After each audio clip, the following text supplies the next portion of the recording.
For Taylor Swift and Linda Ronstadt, their fifth albums each were essentially a rebirth. For Swift, you have her complete genre change, Out of Country. And for Ronstadt, Heart Like a Wheel would be her last album released through Capitol, even though she was already a part of Asylum. It was just ridiculous contract obligations. Both albums have the story of how love can transform a person. This is the color that I see once I listen to these albums. Linda Ronstadt is a singer and performed a lot of covers that she would put her own kind of touch on. But similar to Swift in the 89 era, started to face intense media scrutiny, especially once it came to her relationships. One point she was dating the governor of California, but was very highly publicized. For Linda Ronstadt's fourth album, it was recommended she work with Peter Asher as a producer for a couple of the songs. At first, he was hesitant because Ronstadt was known for being a woman with opinions and knowing how she wanted her career to go, but it turned out they worked really well musically together. So by the fifth album, he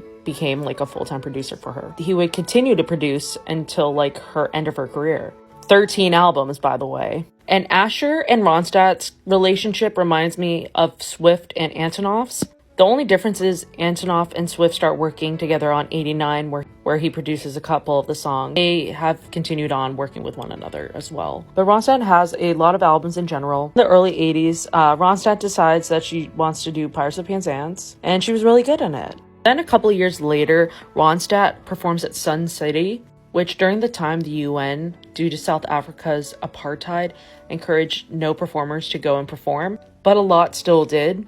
And when Ronstadt was called out on it, she said something along the lines of, well, if we're going to use this kind of standard, I shouldn't be performing in other racist spots, and referred to specific cities like Boston as one. Kind of similar to Taylor Swift's Miss Americana documentary, but also her political statement. Both of these singers would face backlash and accusations that they're just doing this out of their own self-servitude. I have a lot more to rant between Swift and Ronstadt. I'm just running out of time.